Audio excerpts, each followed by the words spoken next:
বাংলাদেশের ফ্যাসিবাদী সরকার তৎকালীন সময়ে তাদের বিরুদ্ধে একটা ক্যাঙ্গারু কোর্টে বিভিন্ন অভিযোগ এনে তাদের মিথ্যা মামলা তাদেরকে আসামি করছিল। তখন অনেকেই বলেছে, মীর কাসেম সাহেব আপনি আমেরিকা থেকে দেশে ফিরে এসেন না, আপনি যদি দেশে ফিরে আসেন আপনাকে ওরা হত্যা করবে, আপনাকে ওরা ফাঁসি দিবে। কিন্তু মীর কাসেম ভাই বলেছেন আমি যদি বিদেশে থেকে যাই হয়তো বেঁচে যাব, কিন্তু সারা জীবন আমাকে বলা হবে দেশ থেকে পালিয়েছে। আমি এই ব্লেম নিয়ে মৃত্যুবরণ করতে পারি না, আমি এই ব্লেম নিয়ে মৃত্যুবরণ করতে চাই না, আমি এই ব্লেম নিয়ে বেঁচেও থাকতে চাই না। বরং আমার তো সাহস আছে, আমার নৈতিক বল আছে। ওরা যে সকল অভিযোগ প্রদান করে এই অভিযোগের কোনো একটার সাথে আমার দূরতম সম্পর্ক নাই। সুতরাং আমি দেশে ফেরত যাব, আইনের শাসন যদি প্রতিষ্ঠিত হয়, ন্যায্য বিচার যদি হয়, আমাদেরকে কেউ কখনো কোনো শাস্তি দিতে পারবে না। এবং সেই কনফিডেন্সে দেশপ্রেমকে সবার উপরে রেখে মৃত্যু নিশ্চিত জেনেও শহীদ মীর কাসেম আলী বিদেশ থেকে দেশে চলে এসেছেন। আর আমাদের দেশের একজনকে আমরা চিনি, যিনি সব সময় কথায় কথায় বলতেন তিনি পালান না, কিন্তু তিনি দেশ থেকে পালিয়ে গিয়েছেন তার সাঙ্গপাঙ্গ সহ। জামাত ইসলামী একটি দেশপ্রেমিক রাজনৈতিক সংগঠনের নাম। মীর কাসেম আলী তিনি জেলখানার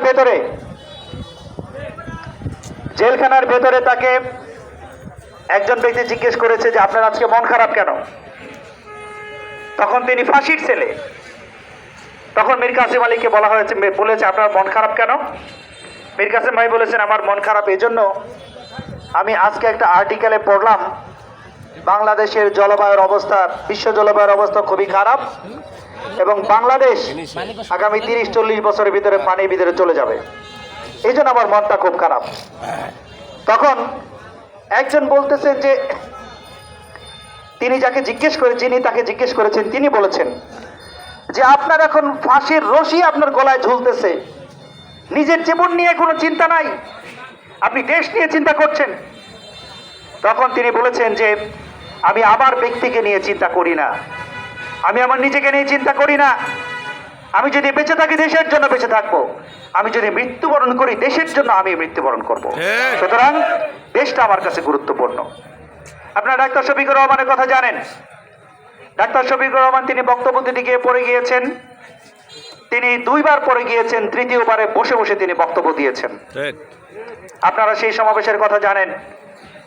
এই সমাবেশে যখন ডাক্তার শফিকুর রহমান পড়ে গিয়েছেন এবং ওই সমাবেশে আপনারা হয়তো অনেকেই জানেন না, ওই সমাবেশে হিট স্ট্রোকের জন্য আমাদের ডাক্তার টিম বলেছে 1 শতাধিক মানুষকে হাসপাতালে পাঠাতে হয়েছে, কিন্তু কোনো বিশৃঙ্খলা দেখেছেন না।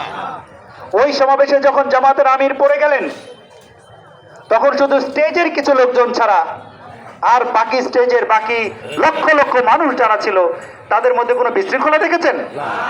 সুতরাং শুধুমাত্র দেশের সবগুলো মানুষ, ওইখানে অবস্থিত সমস্ত মানুষ, তারা শুধু আল্লাহর কাছে চিৎকার দিয়ে বলেছে ইয়া আল্লাহ তুমি আমাদের আমির জামাতকে সুস্থ করে দাও। আজকে যে ডাক্তার শফিকুর রহমান সাহেবের চিকিৎসা করেছেন, সেই চিকিৎসার ব্যাপারে চিকিৎসক বলেছেন যে আমি যখন তাকে দেখেছি যে তিনি বক্তব্য দিতে গিয়ে পড়ে গেলেন, তিনি তখন তার হাসপাতালে লাইভ দেখছিলেন। তিনি তখন বলেছেন একটা ইসিজি করা যেত, একটা ইসিজি করা দরকার তার, এখন কেউ যদি আমার কাছে নিয়ে আসতো আমি তাকে দেখে দিতাম। সম্মানিত সুধী মণ্ডলী, ডাক্তার শফিকুর রহমান বক্তব্য দিতে গিয়ে 2 বার পড়ে যাওয়ার পরেও তার কর্মী বাহিনী যেখানে কোনো রকম বিশৃঙ্খলা তৈরি করে নাই, এই রকম একটা সুশৃঙ্খল জনগোষ্ঠীর কাছেই বাংলাদেশ নিরাপদ। এই ধরনের একটা সুশৃঙ্খল জনগোষ্ঠী, এই ধরনের একটা সুশৃঙ্খল দলই বাংলাদেশকে একটা প্রসপারাস কান্ট্রিতে পরিণত করতে পারে। সম্মানিত সুধী মণ্ডলী, ডাক্তার শফিকুর রহমান অসুস্থতার পর তাকে বলা হয়েছে যে আপনার এই চিকিৎসার জন্য আপনি সিঙ্গাপুর চলে যান, বিদেশে আপনার ভালো চিকিৎসা হবে। ডাক্তার শফিকুর রহমানের বক্তব্য শুনে আপনারা বিস্মিত হয়েছেন হয়তো বা কেউ, কিন্তু এটাই ডাক্তার শফিকুর রহমান।